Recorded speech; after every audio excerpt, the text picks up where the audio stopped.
Nung June 1, may pumasok sa PayPal ko eh, galing sa TikTok din. Matagal na, matagal na akong hindi nakapag-TikTok, siguro mga isang taon na yon. Then may pumasok din sa PayPal nga lang, ayoko nang withdrawin. Maliit lang naman, mga $8 lang. Hindi ko alam paano i-convert eh. So pag dumami na lang ulit. So mag-TikTok kayo guys. Sabi nga, maging wise tayo. Kung yung mundo nga na mga walang Diyos, nagagamit nila yan, yung mayaman sila dyan, na ma-maximize nila yung social media. Hello? Ayun nga yung pag-uusapan natin ngayong gabi. I'm so excited. Excited po ako mag-preach ngayon. Totoo. Simula nung mga nakaraang linggo, mga pinag-uusapan, simula nung tinanong ko nga kay Pastor Nicky, ano po bang ipipreach natin? Di ba? Totoo kasi, syempre kailangan linya-linya tayo. Tama po ba? Wagas naman talaga lahat eh. Pero sabi nga ngayon kasi, iba na po. Kasi meron tayong tinatawag ng revelation talaga. Tama po ba, no?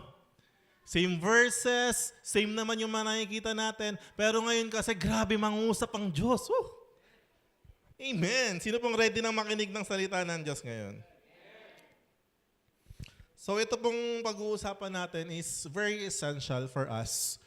So naiintindihan na po natin yung kingdom of God. Amen? So siguro bago ako mag-start, konting recap or review lang, no? Ito nga maganda kasi talagang hindi na po fruit salad yung kinakain natin. Hindi na chop suey na iba-iba, no? Ngayon, duktong-duktong talaga. Kung minsan siguro sa preaching, nakatulog ka, susunod, yun ulit maririnig mo eh. Talagang duduktong-duktongin natin hanggang bumaon ng bumaon. Ang kagandahan po rito, kahit minsan pa ulit-ulit, iba-iba ang revelation. Lumalalim kasi buhay po ang salita. So sabi nga po, tayo'y niligtas ng Panginoong Yesus. Hindi lamang basta niligtas tayo, okay na kasi pupunta na akong langit. Hindi na po ganun ang mindset natin. Amen? We were saved right now kasi ibinalik tayo doon sa dapat nating nilalakaran. Amen?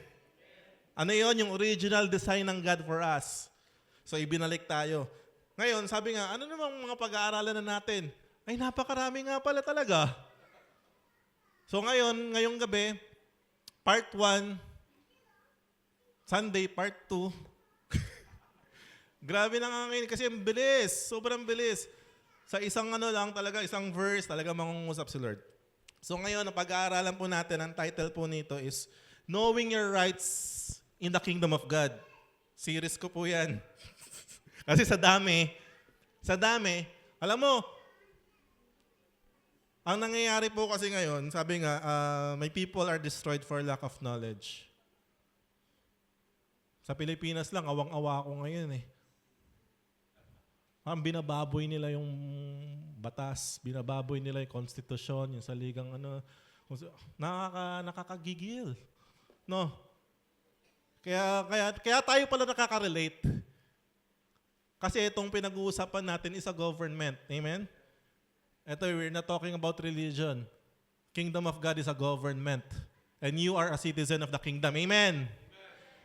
Kaya kailangan alam natin yung karapatan natin. Tama? Kailangan alam mo. For example, lagi ko na itong na-example sa inyo. Merong isang matandang babae na nakatira sa gitna ng bukid. Buong buhay niya, mahirap po siya. As in, nakita na siya ng mga tao doon, mahirap, matanda. Hanggang sa isang araw na lang po, hindi na siya makita ng mga tao. Yun pala, nung pinasok yung bahay niya, patay na. Sobrang hirap na itong matandang to. Ngayon, nung ina-explore nila yung bahay niyang maliit, nakita nila, mayroong isang frame, may isang frame, na-share ko na to sa inyo before. Ang laman sa frame, hindi picture. Alam niyo kung ano? Ito po ay last will and testament. Dati pala siya'y namasukan nung siya'y bata-bata pa sa isang napakayaman na pamilya, na walang pamilya, walang anak, walang ganyan. Nung namatay, lahat ng kanyang ari-arian ipinamana doon sa babae, sa matanda. Binigay yung papel, last will and testament. Ang problema, siguro, di marunong magbasa yung babae, ipina-frame. Ito'y alaala ng aking mga mahal na amo. Iingatan ko ito. So i-frame niya, idilagay niya sa pader niya. At namuhay siya hanggang siya'y namatay na isang dukha. Nang nakasulat sa Last Will and Testament, ang lahat ng ari-arian ng mga namatay na to, lahat ng pera ay sa'yo. Ano pong moral of the lesson here? Kahit gaano katotoo ang katotohanan, kung hindi mo alam, baliwala sa'yo. Amen! Woo! Hallelujah! Kaya nga sabi sa John chapter 8 verse 32, and then you will know the truth. And the truth will palalaya. AJ na naman. Ngayong gabi, malalaman natin ang katotohanan. Amen po ba? And the more you know the truth, the more kang lalaya. Ang ganda rin eh. Naalala nyo, ito yung mga verses ni Pastor Nicky, yung introduction niya. Introduction ko rin ngayon, ang ganda eh. Sabi sa Jeremiah 33:3, call to me and I will answer you and tell you great and unsearchable things you do not know. Siyempre, pag sinabi na ni Lord, alam mo na, amen. Nagsimula sa hindi mo alam, ngayon malalaman mo na. So pag-uusapan natin, karapatan mo. Ito'y karapatan mo. Blood bought right. Pag sinabing karapatan, lamang ang may alam. Amen.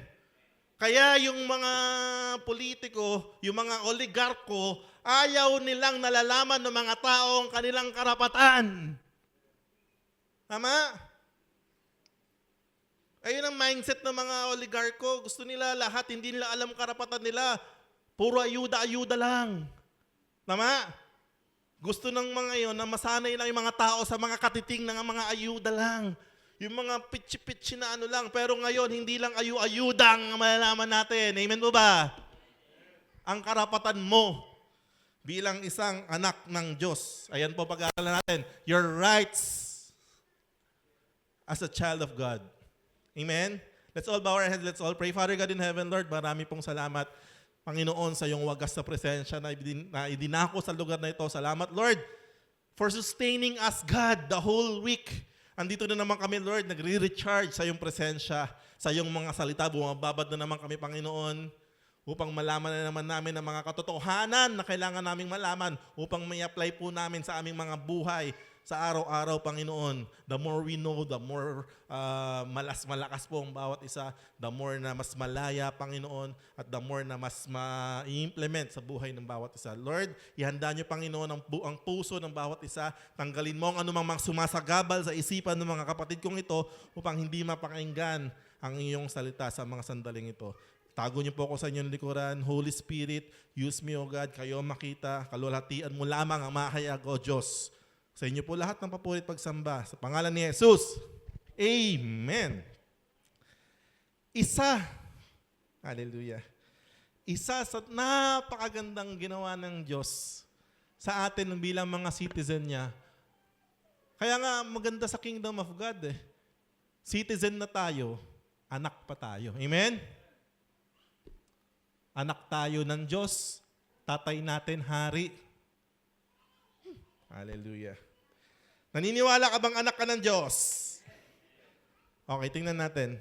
So, sabi nga, sa gobyerno, bago ka maging anak, hindi naman tayo iniluwal. Tama po ba?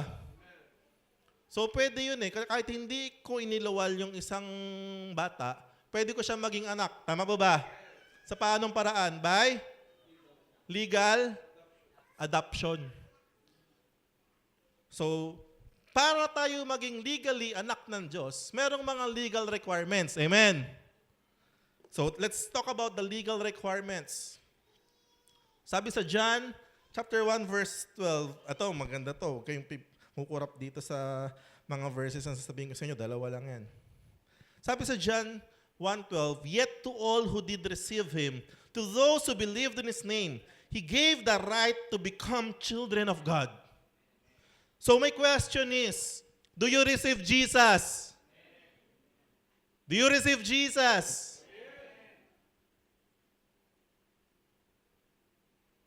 Parang di ka sure. Do you receive Jesus? Sabihin na lang, no? Kasi pag di mo masabi, ibig sabihin, tinanggap ko ba si Jesus? Do you receive Jesus? Do you believe in His name? Ayan daw yung requirements eh. So if you believe in Jesus and you believe in His name, then if yes, then you have the right to become the child of God. A child of God. Right. Ano ibig sabihin ng right? Karapatan. Meron ka ng karapatan na maging anak ng Diyos. Maganda na yon. Amen. Pero ang karapatan, karapatan lang yan eh. Meron pang isang mas malupit na legal requirement dito. So may karapatan ka na. Ano ba mangyayari sa atin kapag tinanggap natin ang Panginoong Jesus?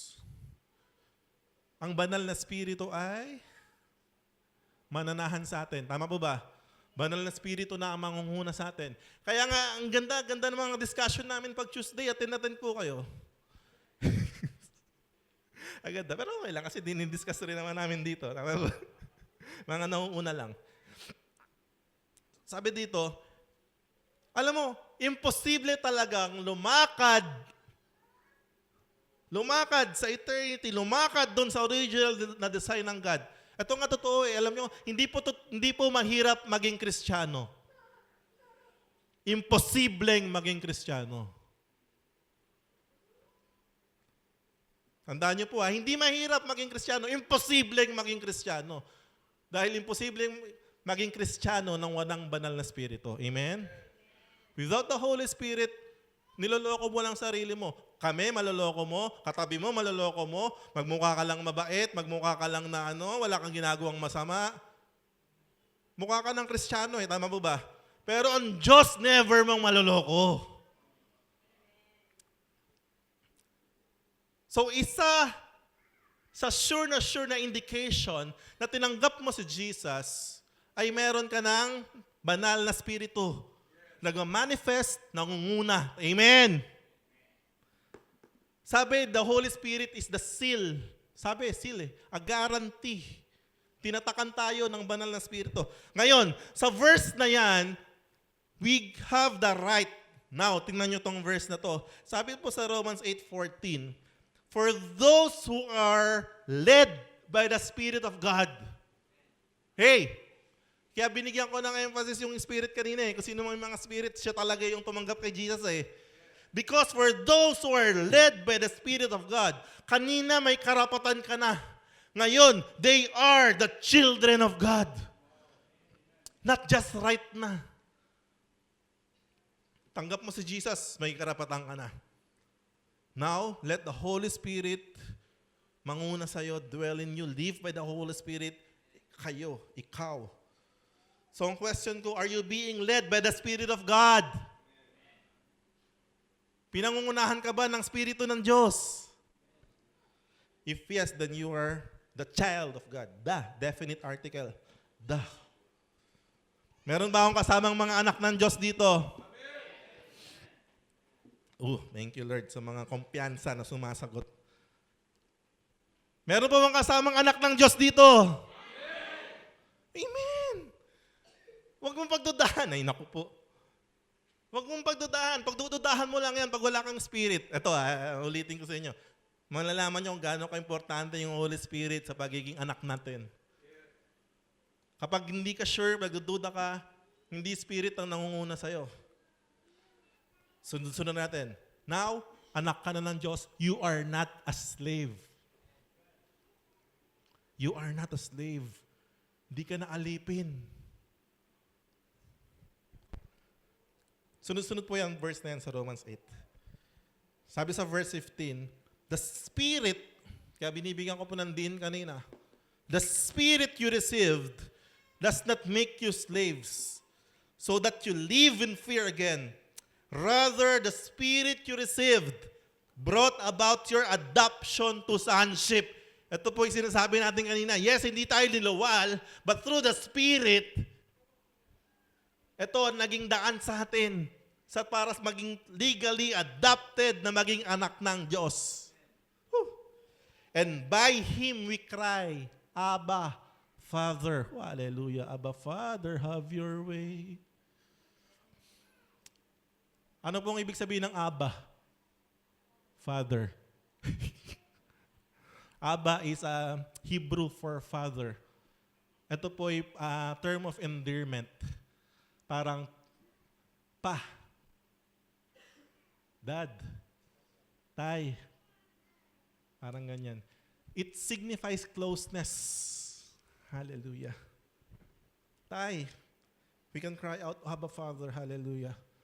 So right now, here sa atin mga kapatid, dito man sa mundo, we may not have a perfect father dito sa lupa. Baka yung iba wala ng tatay, iniwan na tayo. Yung iba kumabilang bahay na. Yung iba abusive father. Yung iba mga neglect na ano. Pero once you have in Christ, you now have a Father in heaven who loves you so much. The spirit of slavery, tingnan mo to the spirit of slavery produces fear. But the spirit of adoption produces sonship. Hey, makinig ka mabuti. Tingnan mo kung anong umiiral sa puso mo. Kung anong umiiral sa pagkatao mo. Kapag puno ka ng takot, andun ka sa spirit of slavery, it will produce fear. Kaya ang sabi, we receive a spirit that does not make us slaves so that you live in fear again. Nung panahon ng mga slaves, may kilala ba tayong slave? Si Joseph naging slave, no? Alam niyo po ba yung mga slave alipin? Pag binenta ka as slave, hindi mo na pag-aari ang buhay mo. Alam niyo ba yon? Tinatatakan nila yan. Yung slave. We're so blessed. Hindi tayo napunta sa ganong panahon. Na pag ang isang tao ay tinawag na alipin, buong buhay hindi niya na pag-aari yung buhay niya. Pag wala siyang master, wala pupunta sa kanya. Kaya importante rin sa kanilang may bumibili sa kanila. Binebenta yan. Yung mga slave, nabubuhay sa takot yan. Anong takot? Fear of punishment. Amen? Nakita niyo yung mga slave sa Egypt? Nagbubuhat na mabibigat. Kapag sila po ba'y napagod, habang nagbubuhat, nagtutulak na dapa. Ano ba sasabihin ng mga sundalo sa kanila? Uy, kawawa ka naman, magpahinga ka muna. Ito tubig. Ganun po ba? Hindi. Hindi, pag nadapa yan, hahatawin pa yan eh. Tama po ba? Nabubuhay sila araw-araw sa takot. Takot sa kinabukasan, takot sa sakit, takot sa pwede mangyari sa paligid. Sa atin na yun ngayon. A slave obeys mainly to avoid punishment. But a son knows Christ already bore condemnation. Hallelujah! Mga anak ng Diyos dito, alam mo na ang kaparusahan na dapat sa iyo ay ipinataw sa Panginoong Jesus. Sabi sa Romans 8:1, there is now no condemnation for those who are in Christ Jesus. Ang ganda kagabi, na-brought up yan. May tanong dyan, ang galing. Hallelujah. Tayo ngayon lumalakad na. Ito illustration ni Pastor Nicky. Ito eternity. Binalik tayo ni Jesus dito. Galing tayo doon. Papuntang kamatayan. Ibinalik tayo dito. Lumalakad na tayo sa eternity. Dahil sa cross ni Jesus. Ngayon ang tanong, kapag ikaw ba'y nagkasala dito, balik na ba agad doon? Ganun ba ka-chip yung ginawa ni Jesus dito? Hallelujah. Thank you, Lord. His grace, His mercy. Sabi niya, they are new every morning. New every morning. Great is His faithfulness.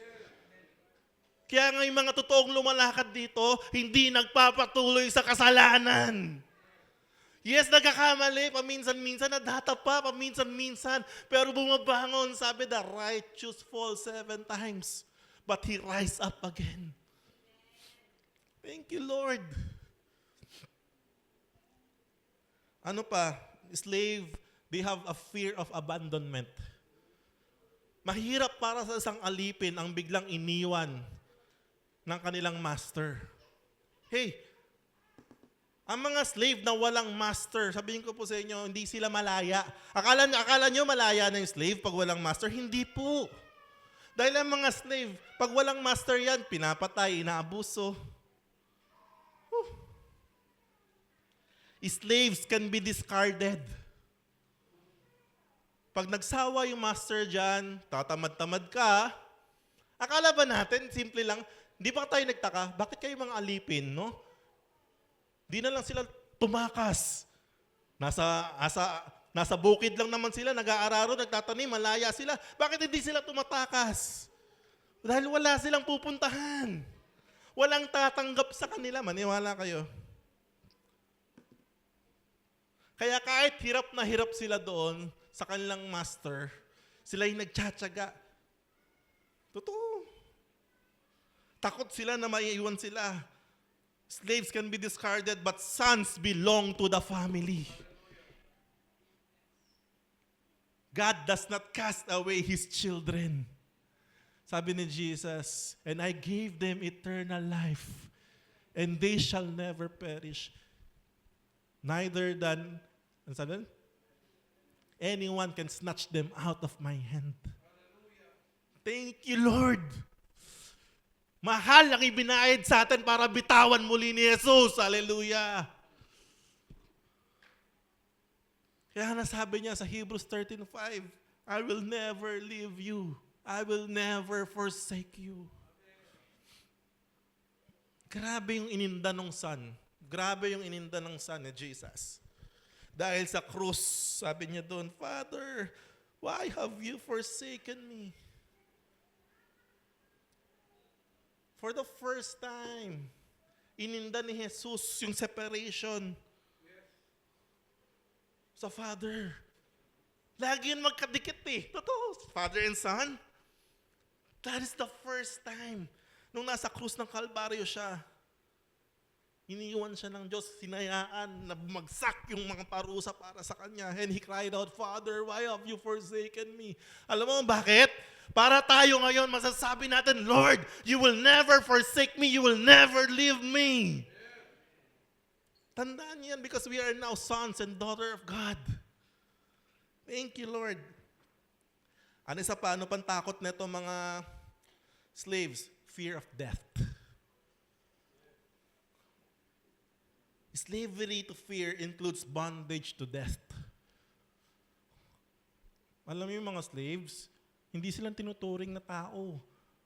Mas maganda pa yung turing ng mga master sa mga alaga nilang hayop kaysa sa mga slave nila. Alam niyo ba yon? Ganon kaya baba ang tingin sa mga slave. Anytime, kahit patayin sila, walang ano. Tayo na mga anak ng Diyos. Anong sabi natin? Sabi sa 1 Corinthians 15:55, where, O death, is your victory? Where, O death, is your sting? Hallelujah. Now we have no fear of death. Amen? Because Jesus Christ have won in all. Tinapos na ni Jesus. Si Pablo meron term sa death. Hindi niya na nga kinoconsider na ang mga mananampalataya ay mamamatay eh. Sabi doon, yung mga mananampalatayang mamamatay ay parang natutulog lamang. Tama yung sabi. Ewan ko kung hindi nyo pa matandaan yung illustration na yun. Ilang beses na, talaga naman sana tumatatak na sa puso at isip natin. Yung illustration na to, from beginning to end, andyan. Pero eternity na yan eh. Amen? So mamatay ka man dito bilang tao ngayon dahil may hangganan talaga to, andito ka na eh. You're living already the eternal life. Isang araw, gigisingin ka lang ni Lord eh. Amen? Gigisingin ka lang niya ulit, tuloy ang lakad. Amen? Ayun eh, kung nandito ka. Kung nandito ka, gigisingin ka rin naman eh. Para sunugin habang buhay. Kasama ni Satanas. Gusto ba ng Diyos yun? Ayaw ng Diyos yun. Dahil ang gusto ng Diyos, lahat ay maligtas. Ang problema ay lahat, mga tao, marami ng pagkakataon binibigay ang Diyos sa kanila. Kaya nga sabi ngayon, kung narinig mo na ang tinig ng Diyos, huwag mo nang patigasin yung puso mo. Dahil hindi mo alam kung hanggang kailan na lang. Tama yun, may exact na bilang na lang. Hindi natin alam kung ilang na lang hentil ang kailangan maligtas. Mamaya, isa na lang talaga. Hindi natin alam. Napakalapit na ng pagbabalik ng Panginoon. Hallelujah. Sana datnan tayong buhay, no? Ang ganda. Ang ganda. Maririnig natin yung tutururut. Tapos magugulat ka, may lalabas na tao sa harap mo. Alam mo na. Alam mo na kung ano na yun. Amen. Now, the testimony of the Spirit. Ang Holy Spirit na nasa atin, lagi nagtatestify yan. And I really love it. I really love God. I love you, Holy Spirit. Ano yung tinatestify sa atin ng Holy Spirit? Sabi sa verse 16, the Spirit Himself testifies with our spirit that we are God's children. Hoy.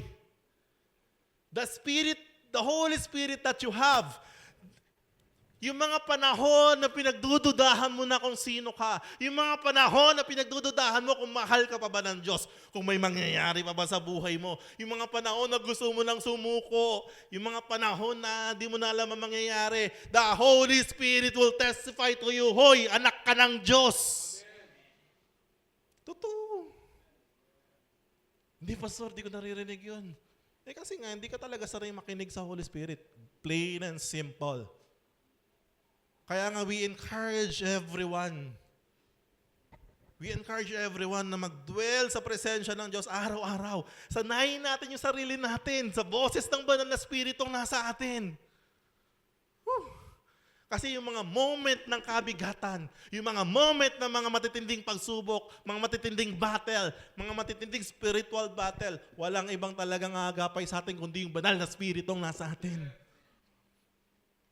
Siya yung ibinigay ng Diyos para sa atin.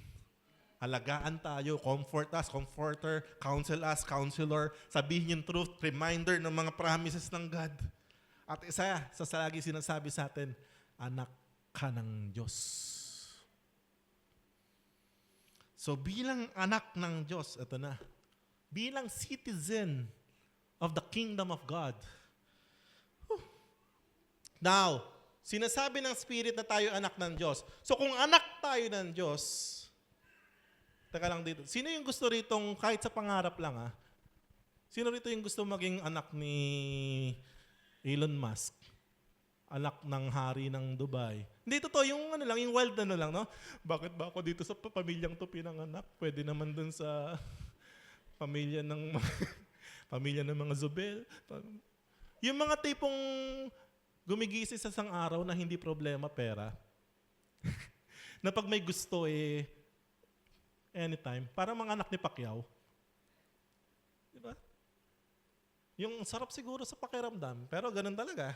Kanya-kanya tayong istorya ng buhay. Pero, ito naman sinasabi, anak tayo ng Diyos. Ito mga kapatid real talkin natin yung mga sarili natin.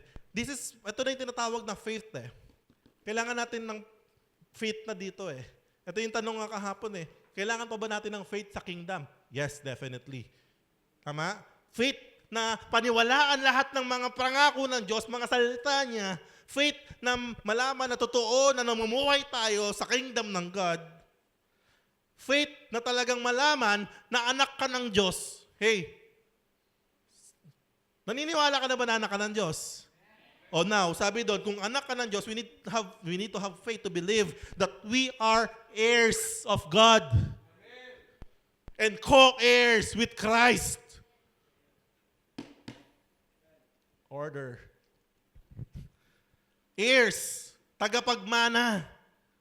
Hallelujah. Kaya hindi ka basta-basta dito sa mundong ito. Anak ka ng Diyos, tagapagmana ka ng Diyos. May verse ba yan? May verse yan. Doon din, sunod-sunod lang yan. Romans 8. Verse 17, sabi doon, now, if we are children, kung tayo mga anak, then we are heirs. Tayo tagapagmana. Heirs of God and co-heirs with Christ. If indeed, Ang ganda nito. If indeed we share in His sufferings, we are sufferings araw-araw. Amen? Araw-araw, tayo nagsasuffer dito sa mundong to. Persecution, trials, mga hirap sa buhay. Yes, we're sharing the sufferings of Christ in order that we may also share in His glory. Hallelujah. I really love it. Totoo. Kanina lang yung sinabi sa worship team na as we stand here, we are not representing ourselves but the glory of God. Na makita ng bawat isa ang kaluwalhatian ng Diyos. Maramdaman ng mga tao ang kaluwalhatian ng Diyos. Oh, hallelujah. Isama niyo sa prayer niyo yun. Ako prayer ko yun araw-araw. Lord, may your glory be revealed in me. Amen. Ito talaga, yung matagal ko nang pinag-pray. Lord, I really do believe in this. You will bless me abundantly, my family, and everyone will see that you are alive in this family. Amen. Ito na, pabutin na natin. Now, kung tayo anak ng Diyos, dati tayo nandito, binalik tayo, ni-restore tayo ng God, we have the restored rights as a child of God. So, tingnan natin. Mabilis to, kayong kukurap, bibilisan ko talaga to. Alam natin lahat yung story ng prodigal son. Amen? So, hindi natin isa-isa yung story ng prodigal son. Doon lang tayo sa pinaka-importanting part. So, nung natauhan si prodigal son, sabi niya, sa bahay ng ama ko, mas masarap pa yung kinakain ng mga katulong kaysa sa akin ngayon na kumakain ng pagkain ng baboy. Kaya babalik ako sa ama ko, sasabihin ko sa kanya, I'm not worthy to be called your son. Hire me as your hired servant. Sabi niya. Naglakad siya pabalik doon at alam natin nangyari, malayo pa lang siya, sinalubong siya ng tatay. Amen. Sinalubong siya, niyakap siya, hinalikan siya, kahit amoy baboy siya. Then hindi pa niya sinasabi, sabi pa lang niya, Father, I am not worthy to be called your son. Gawin mo na lamang akong alipin. Hindi siya umabot sa part na yon. Yung gawin mo na lang akong servant. Hindi siya umabot doon. Kasi ginawa ng father, habang nagsasalta si anak, verse 21, then the son said to him, ito na, for I've sinned against heaven and against you, I am no longer worthy to be called your son. Jump pala ako. Jump pala may revelation ako later. Kasi excited ako Balik muna tayo sa verse bago sa ano. Diyan muna. It is the Father's decision to restore us of our original design. Hey, wag tayong pala desisyon. Kasi pala desisyon yung anak Ano yung desisyon niya? Hindi na lang ako magiging anak. Servant na lang ako. Tama? Siya nagdesisyon nun Yung tao nagdesisyon nun Hindi, sa dami ng kasalanan ko, okay na, kahit hindi na lang ako anak, servant na lang ako. Huwag tayong pala desisyon because it is the Father's decision nung pagbalik ng anak na i-restore siya. Amen? Binalik sa original design by grace through faith in Christ Jesus. Hallelujah. It is all by grace through faith sa Panginoon. Kaya naman mga kapatid, listen well. Do not settle for less. Hey, do not settle for less when God's plan for you is the best. Sige, palakpakan natin si Lord dyan. Oh, hallelujah! Bakit ka magsasettle sa Lord? Pwede na to sa akin, God. Do not settle for less when God's plan for you is the best. Ang sabi niya, I'm no longer worthy to be called your son. Make me like one of your hired servants. Hindi nga umabot dyan nga Hindi nalaw ng father na mabigas niya tong last line na yan, Kasi niyakap siya agad ng tatay. Anong ginawa? Verse 22, but the father said to his servants, quick, bring the best robe and put it on him. Put a ring on his finger and sandals on his feet. Bring the fattened calf and kill it. Let's have a feast and celebrate. Hallelujah. Now, tingnan natin. Ano yung restore ng father sa son? Una, the best robe. It is the righteousness and honor. Ibinalik yan sa kanya.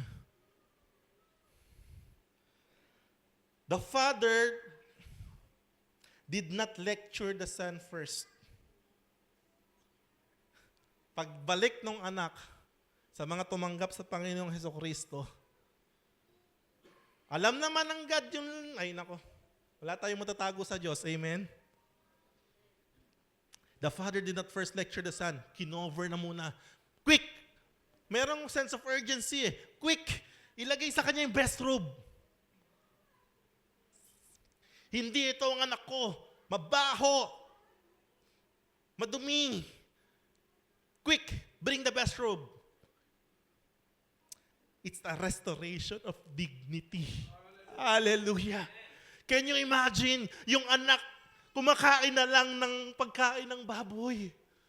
Can you imagine kung gaano kabaho na siya? Hindi na naliligo yan. Wala na pakialam yan. But right there and then, the Father restored his dignity. The best robe, binalik sa kanya.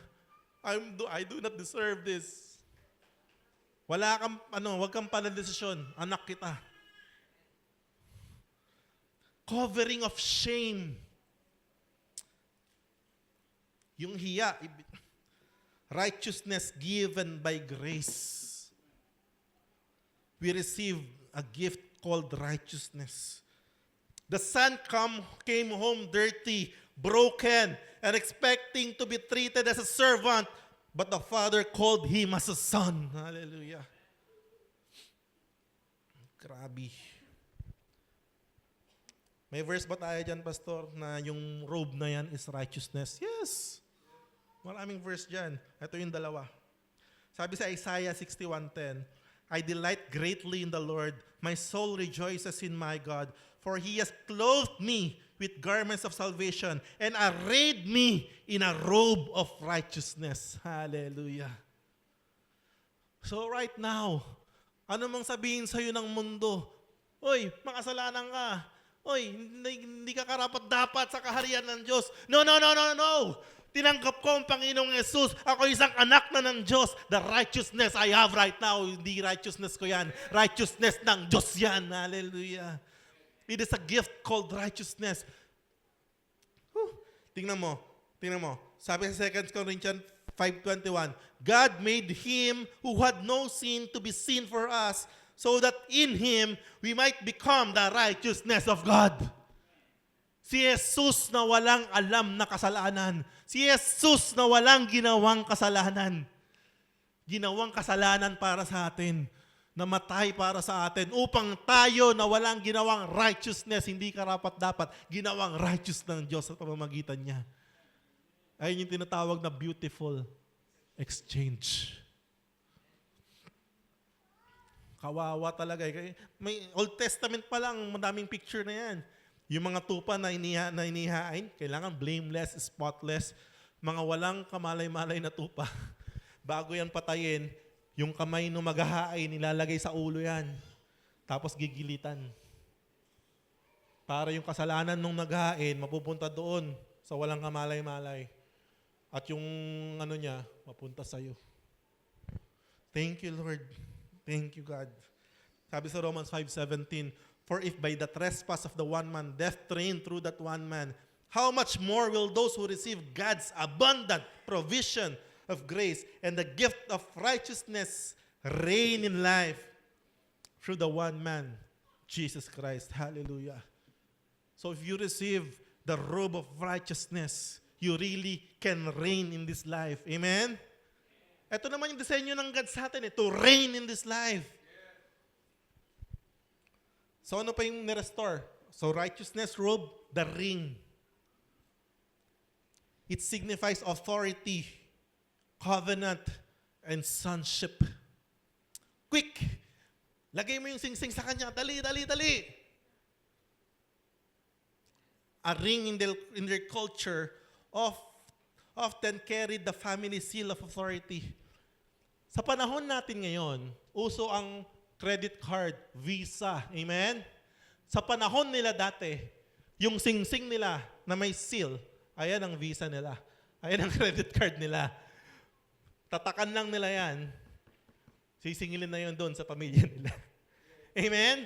Because they own the land.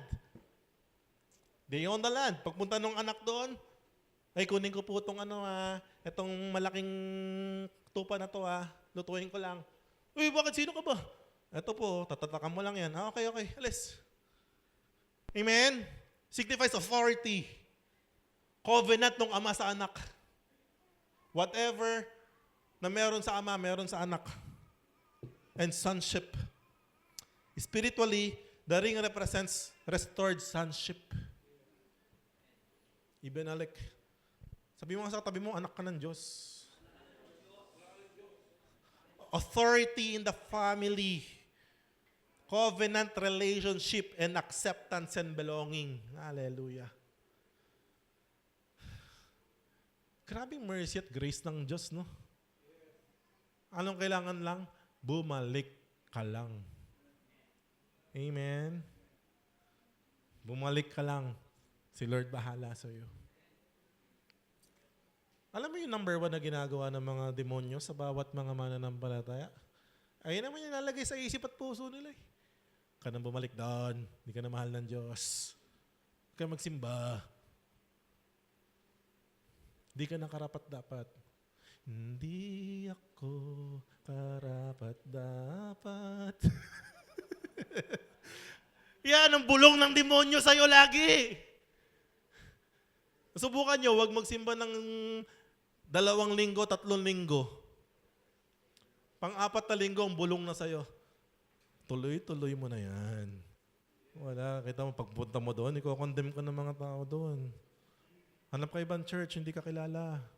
Mga mga bulong ng demonyo yan eh. Kasi unang-una, hiya. Ilalagay yung hiya sa'yo. Kapal naman ang mukha mo, at tapos mong ubusin yung yaman ng tatay mo, mabalik ka doon. Hiya. Hanggang susunod yan, justification. Ay, nako. We've been in the ministry, sobrang tagal na. Ganun talaga yung sistema. Una, hiya. Sunod, justification. Pangatlo dyan, yung church na yung masama.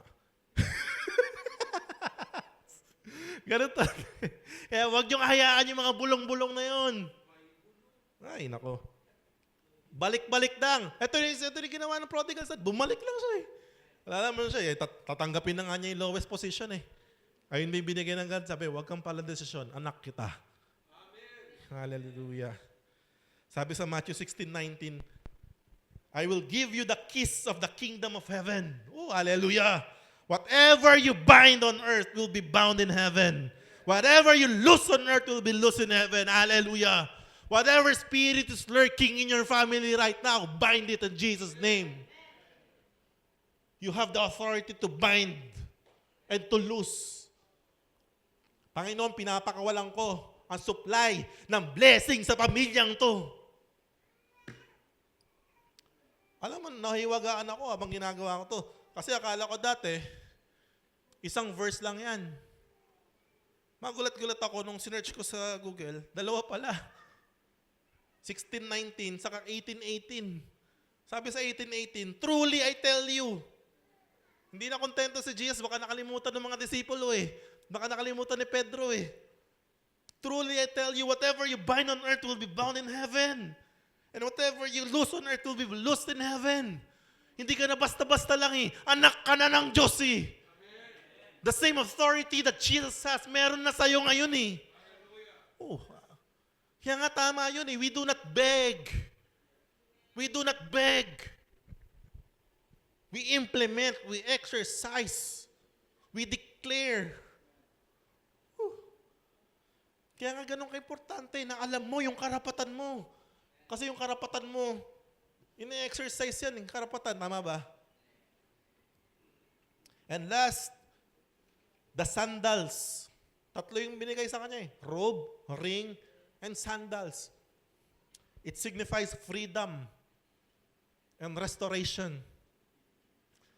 Alam niyo ba yung mga servant, mga slaves, they often went barefoot. Hindi sila pinapayagan magsuot ng sandals. Totoo po yan. Tingnan niyo. Hindi sila pinapayagan ganyan. Mabait na lang siguro pag may amo na medyo maawa-awa. But often, servant and slave went barefoot. Ano sinisimbolize ng sandals dito? Freedom. Para identified ka na hindi ka slave. Amen. Identified yung anak. Pag lumikot-likot siya doon sa kingdom nila, doon sa may nasasakupan ng tatay niya, marami silang servant eh. Ano magiging distinction ng anak?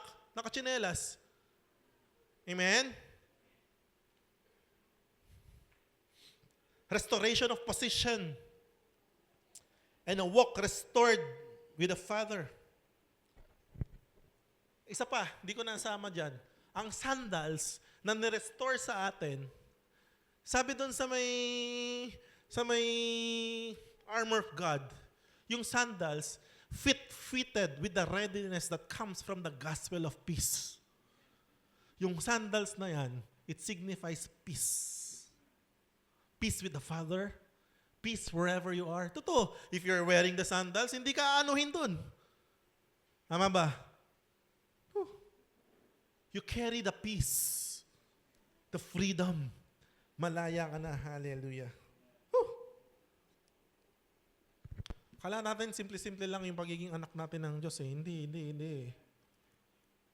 Hindi yun, kung simple lang yun, hindi ganun kagrabe yung kailangan danasin ni Jesus eh. Kung simple lang yung ibinalik sa atin, ay nako, sana si Archangel Michael na lang pinadala. O si Gabriel. Ang dami-daming mga figure dun eh. Pero ba't kailangan yung anak niya ang ipadala? Kasi ang mahal. Habi, we were not bought by the gold and silver, but by the precious blood of Jesus. At tinapos niya yun, no? With flying colors. May balik lang tayo dito. Kaya tayo naman na nandito na, huwag kang umakto na parang wala ka pa dito. Ay, nako. Oo, lahat tayo may problema. Lahat tayo mabibigat ng problema. Eh kaya nga naman binigay ng Diyos yung mabigat na problema yan para gamitin mo yung authority mo nandito. Amen? Hindi yan binigay ng Diyos para itumba ka, maniwala ka. Kahit anong gusto ng diablo na itumba ka, hindi ka kayang itumba niyan. Wala na yung karapatan sa iyo. Anak ka na ng Diyos. At kung alam mo nga yun wherever you are, ikaw ang magpapatumba sa mga masasamang espiritu. Tama? Like Jesus, the Spirit of God, saan siya pumunta doon, yung mga spirit nanginginig. Kaya minsan talagang ganun. Maraming mga threat sa buhay natin, threat sa mga ginugulo talaga tayo. The more na nalalaman natin yung katotohanan, the more na dumadami yung mga problema. That's very natural. Huwag kang matinag. Huwag kang masiraan ng loob. God is with you. The Spirit is with you. Sabi doon, God will show you the way out. 1 Corinthians 10:13. Amen? Kaya ako nasabi kanina, Christianity is impossible. Kristyanuhan ka, Christian ka, nandito ka, feeling mo Christian ka, pero hindi ka nabubuhay sa banal na espiritu, maniwala ka talaga naman. Ang bigat. Sasabihin mo na lang, buti pa nung hindi ako Christian. Totoo, hindi ganito kabigat pinagdadaanan ko. Hey, you do not understand what you're saying. Hindi mo naiintindihan ko ano yung authority na binalik ng Diyos sa'yo. Kaya ganon katindi yung atake sa'yo. Hindi ka atakihin ng diablo kung alam niyang maliit lang yung kapasidad mo eh. Alam mo yun? Ang ipang-atake sa'yo, yung maliit lang din.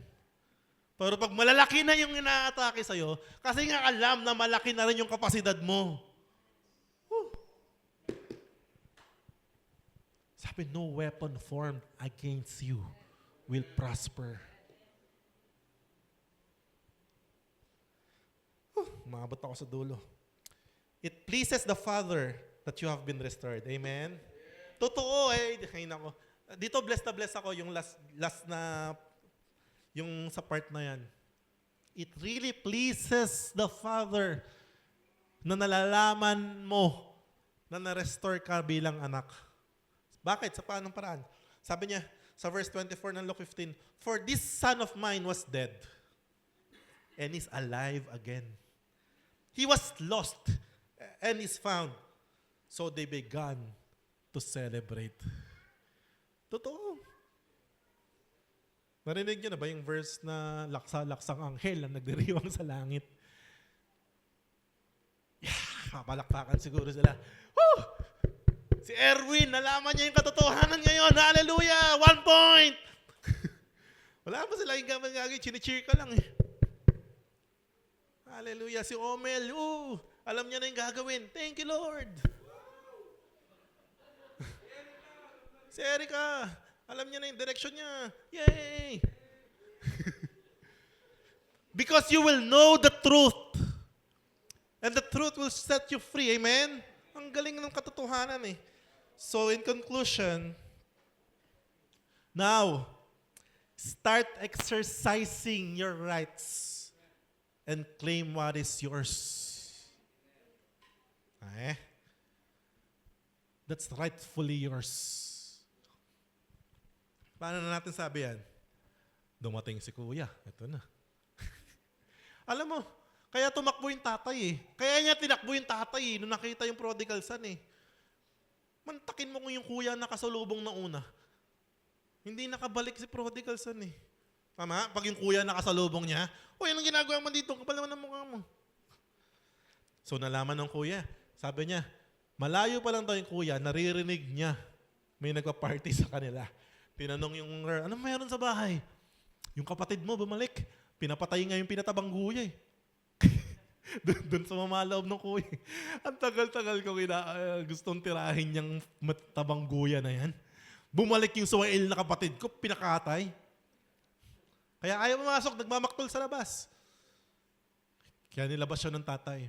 Sabi, nak, problema nak. Unfair ka naman tayo eh. Lagi ako nandito. Ni minsan, hindi mo ako pinagkatay kahit payat na kambing. Para makapag-party kami ng mga friends ko. Ganon yung niya, non-verbatim. Ano sabi ng tatay? My son, the father said, you are always with me. Ito na, hindi na para kay kuya to, para sa atin lahat to. Anak ko, you are always with me. I will never leave you. I will never forsake you. Everything I have is yours. Kinalimutan ako doon sa part na yun. Know what's rightfully yours. Declare it, confess it, receive it, exercise your authority. In Jesus' name, to God be the glory po. Hallelujah.